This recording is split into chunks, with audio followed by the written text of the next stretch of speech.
ప్రతి మనిషి బానిసవుతుంది, లోబడుతుంది. దేనికో తెలుసా? పాపానికి. మనిషి పాపానికి బానిసయ్యాడు. అసలు ఒక మనిషి ఎప్పుడు బానిసవుతాడో మీ బైబిల్ ఓపెన్ చేసి చూడండి. రోమాపత్రిక 6వ అధ్యాయము 16వ వచనము. రోమాపత్రిక 6వ అధ్యాయము 16వ వచనము. లోబడుటకు దేనికి మిమ్మును మీరు దాసులుగా అప్పగించుకొందురో అది చావు నిమిత్తంగా పాపంనకే గాని నీతి నిమిత్తంగా విధేయతకే గాని దేనికి మీరు లోబడుతురు దానికే దాసులవుతురని మీరు ఎరగరా?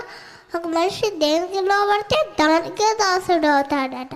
లోబడటం అంటే లొంగిపోవడం. మనంతటా మనమే ఛాన్స్ ఇచ్చి వేరే వారి కంట్రోల్లోకి వెళ్ళిపోవడం. ఈనాడు దేవునికి లోబడే వారు ఎవ్వరూ లేరండి. అందరూ పాపానికే లోబడుతున్నారు.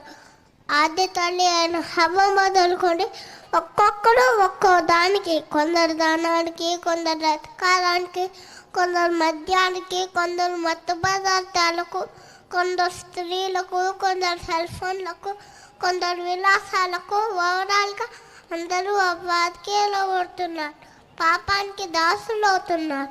మరి ఈ దాస్యం నుండి విడిపించేది ఎవరు? మహాత్మా గాంధీయా, నెల్సన్ మండేలానా, అబ్రహాం లింకనా, నరేంద్ర మోదీనా? ఎవరు విడిపిస్తారు? ఎవ్వరూ విడిపించలేరు.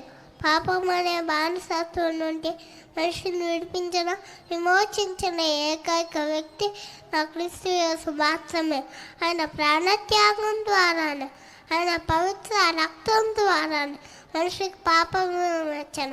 ఒక మనిషి ఎప్పుడు బాప్తిస్మం పొందుతాడో అప్పుడు పాపం నుండి విడుదల స్వాతంత్రాన్ని పొందుతాడు. కనుక యేసుక్రీస్తు ద్వారా స్వాతంత్రం